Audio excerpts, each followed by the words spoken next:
So now let's look at shortest paths in graphs where we allow negative edge weights. In particular, let's look at the Bellman-Ford algorithm. So recall that the correctness for Dijkstra's algorithm relied on an invariant property that every vertex that we burn automatically has the shortest path computed at the time when we burn it. However, as we saw, this argument doesn't work if we can have negative edge weights, because we may find later a path via a vertex which we have not burnt yet, which becomes a shorter path to a vertex we have burnt earlier. We also said that allowing negative edge weights is one thing, but allowing negative cycles is not a good idea, because once you have a negative cycle, you can go around and around the cycle as many times as you want and arbitrarily reduce the length of the path. So the shortest path is not even a well-defined quantity. So long as we have negative edges but not negative cycles, shortest paths do exist and we can hope to compute them.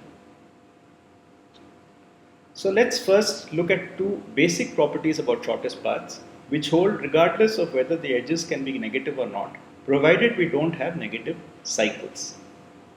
So the first property is fairly obvious, that a shortest path will never go through a loop. So supposing I want to go from S to T, right? And suppose along the way I actually go through the same vertex twice and then I continue. Now what we know is that this is a loop, right? And since it is a loop, the weight is greater than or equal to 0. It cannot be negative because we have ruled out negative loops. So therefore, if I take this path and I just cut out this loop, then I have a direct path from S to T. And if I look at the cost of direct path from S to T, it cannot be any bigger than this one, because at best this loop has 0 and I have decreased nothing, but in the general case, the loop has some positive cost and I've actually reduced the cost, right? So shortest path never loops, so it will never visit the same vertex twice. This means that it can at most n minus 1 edges, because I can only allow, so I totally have n vertices. So if I don't allow any vertex to repeat anywhere along the way, then obviously I can only have n minus 1 vertices, n minus 1 edges. Right? So there is a bound on the length of the shortest path. The other property is that regardless of how the shortest path looks, right, along the way every path that makes up the shortest path is itself a shortest path. So for instance, if I have a path like this from S to T, which goes through some intermediate vertices V1, V2 up to Vm, then if I look at the path only up to Vm, then this is the shortest path from S to Vm. There cannot be any shorter path, because supposing there was another shorter path, okay, suppose there is a shorter way to get from S to Vm, then I can take this, and the red path now will be shorter than the green path. Right? So therefore the fact that I am going to T via Vm and this is the shortest path means that there must also be only this much of a short path from S to Vm, and this holds at every point. So again, for example, S to V2, this must be the shortest path, because otherwise if there were a shortest path, then I will take that shorter path and then I will add on this path which I already have, and I will get a shorter path to everything from V3 onwards. Right? So every prefix of a shortest path is itself a shortest path. So these two properties are enough for us to arrive at the Bellman-Ford algorithm for shortest paths in the presence of negative edge weights. So to get to the Bellman-Ford algorithm, we have to analyze a little bit more about what is happening in Dijkstra's algorithm. So in Dijkstra's algorithm, whenever we burn a vertex, whenever we visit it, we update all its neighbors. Right? So we update the distance when we burn a vertex j, we update for every edge jk, right? We update the distance to k to be what distance we already know for k, together with the distance to j and the edge from j to k. So we have a newly discovered distance through j perhaps, and we compare it to the distance we already know and we keep the smaller of the two. So let's call this operation an update, right? Updating k from j. So in Dijkstra's algorithm, we only do this update when we burn j. And the correctness of Dijkstra's algorithm says that when we burn j, the distance to j is the correct distance to j. Right? So what we have seen is that in the negative edge weight case, if we use the strategy of Dijkstra's algorithm, this may not be the case. That when we burn a vertex, just because it's in the shortest expected distance among the unburned vertices does not guarantee that this is the correct distance. Right? We might find later on a smaller distance. But in spite of this update operation has some useful properties which we can exploit. So the crucial thing is that the update gives us an upper bound on the distance to k. Right? we already have, so at any point the invariant that we have is that the value that we have in distance to k is greater than or equal to the actual shortest distance from the source to k. Initially we may assume it is infinity, so that is surely greater than the actual shortest distance.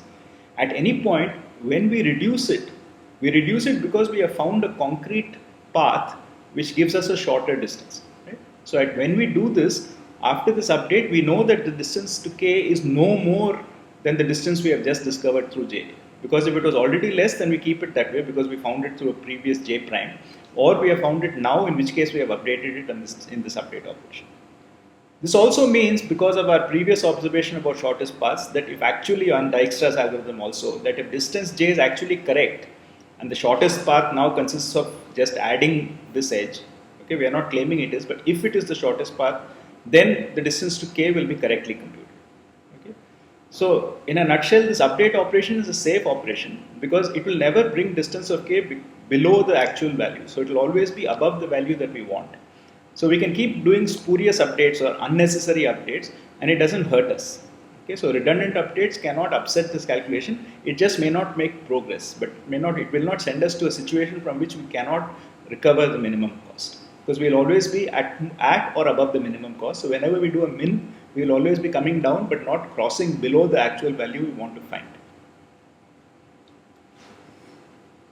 So if we look at Dijkstra's algorithm, then what it does is a particular sequence of greedy updates. Right? It chooses the smallest distance vertex which is not burnt and burns it. And the proof breaks down because this sequence does not necessarily give us the shortest path if the weights can be negative.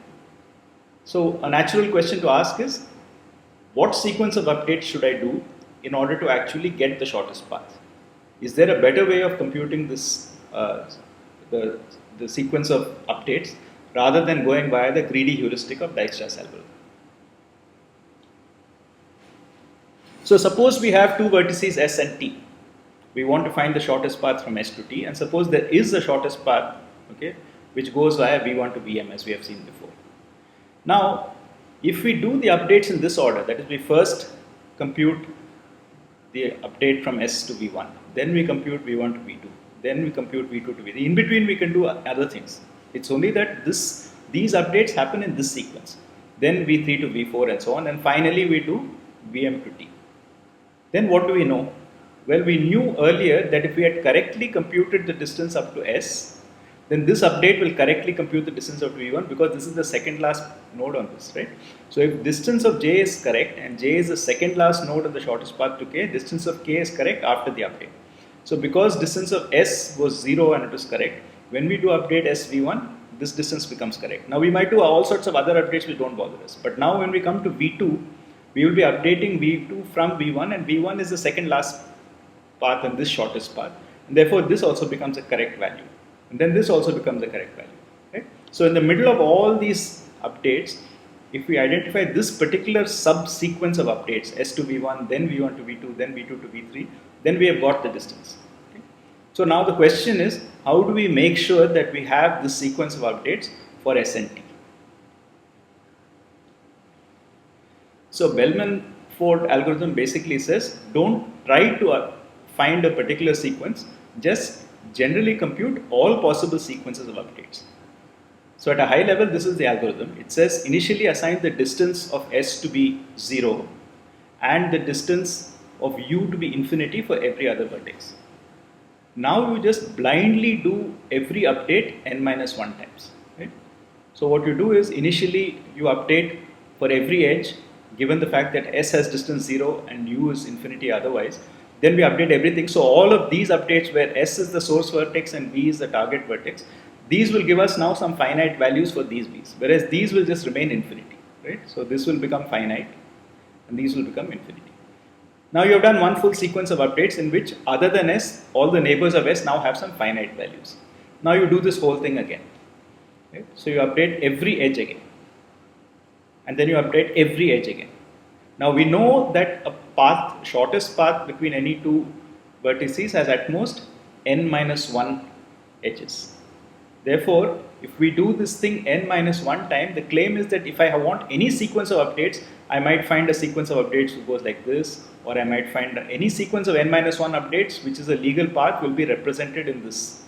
Okay, so this is a very clever matrix which has all the updates after one iteration, all the updates after two iterations. Now, if I want a particular sequence, what update E1, then update E2, then I will find E1 here, then I will look for E2 here, then I will find E3 here, and then so on.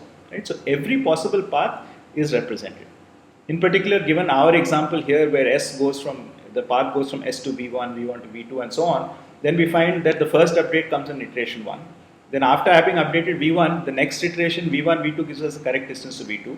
Iteration 3 will give us V2 to V3 and so on. And finally, iteration n-1, actually this may not be n-1, it depends on the length of this path. So if this path actually has n-1 steps, then the last one will give us the update from VM to T and the correct distance for T. But this could actually be even less than n-1 if the path is of lesser length. So the algorithm is actually remarkably simple. Right? You start from a source vertex S. So initially you assign the distance to be infinity for every vertex and you initialize the distance of S to be 0. Now n-1 times you blindly repeat the following operation. For every edge in your graph, apply the distance update. So you take the distance of the target of that edge to be the minimum of the current distance for that target, or the distance to the source of the edge plus the weight of the edge. Right? So you just blindly do this n-1 times, and because of this property that you will find for every valid shortest path, you will find a sequence of updates which matches that path in this sequence that you are computing here, you will always get the shortest path to every other vertex starting from S. So let's look at an example and see how the Bellman-Ford algorithm actually works. So here is a graph which has some cycles and it has some negative weights, but there are no negative cycles. So for instance, you'll see that here we have a cycle whose weight is -2 plus 1 is -1 plus 2 is +1. Okay. Similarly, here we have a cycle whose weight is, if you go around from 6 to 3 to 4 to 5, you have -2 plus 1 is -1 plus 3 is +2 minus 1 is +1. Right? So this is again a cycle of +1. So there are negative weights but no negative cycles. And now in this we want to compute shortest paths from 1 to every other vertex. So 1 is our source vertex. So we set up this iteration. So in the initial step we set the distance of vertex 1 to 0 and everything else is infinity. Now we will, in the first step, try to update all neighbors of things that we have here. Now all values which are infinity will not update their neighbors, but the value of 1 will. It has two neighbors, right? 2 and 8. So these two things now become finite values, 10 and 8 respectively. Now we have these three vertices which are got finite values. So you would expect that their neighbors, namely 7 and 2 has a neighbor 6. So the only outgoing edge from 2 is 6, the only outgoing edge from 8 is 7. So you would expect 7 and 6 to get updated. And indeed, in the next step, you find that 6 and 7 get values which are updated from those values. So 8 plus 1 is 9, 10 plus 2 is 12. Now having got this, you will find that we have now updated 1, 2, 8, 7 and 6. Now notice that I now have another path, not this path from 1 to 2, right? But I have a path which goes this way from 1 to 2 via 7, and this becomes a smaller path because of this -4, right? So in this iteration, I will actually find the first non-trivial update which would violate the Dijkstra assumption that all burnt vertices are invariant, right? So the distance to 2, which was already computed to be 10, will actually shrink. In addition to that, of course, because we have new neighbors of 6, so 6 will now give us a new value for 3 and so on. So in this iteration, I find, as I said, that the value of 2 reduces, the value of 3 becomes something finite. Notice the value of 6 itself changes. Why? Because earlier we were looking at a path like this, and now we have discovered that there is actually a better path like this, which has also a negative edge to add to the benefit. Okay? So we come down from 12 to 8 plus 1 minus 1 is 8. So we continue like this. At the next step, the path to 3 shrinks further. Okay? And that's because now having got a better path for 6, so in the previous path we said, oh, the path to 6 was 12 and 12 minus 2 was 10. Right? Now we said, oh, it's not 12, it's 8. So 8 minus 2 is actually 6. Right? So we've got a better path to 3. We have discovered a new path because we had a path to 3 from 10 plus 1 is 11 and so on. Okay. So we continue one more step, and then because now we know that uh, 4 was reachable in 11 steps, 4 plus 3 is 14, so 5 is reachable, but 4 itself now, because the value of 3 got updated, so the value, in this iteration the value of 3 gets updated from 11 to 7. This will get propagated after one more iteration, so now this value comes down from, from 14 to 7 plus 3. But in this process, what has happened is that the value of 3 has itself gone down one more time, right? So its value again reduces the value of 4. And then finally, after the n minus 1th iteration, we get a stable set of values. So these now turn out to be the shortest paths to all the vertices from the start vertex 1. So what is the complexity of this algorithm? Well, we have this outer loop. So we just run this update n minus 1 times. So it runs order n times. And now in each loop, we basically blindly update every edge. So we have an adjacency matrix. We have to identify the edges. The only way is to look at every entry, and wherever we see an entry, we take that ij, that jk, and we update it. Okay.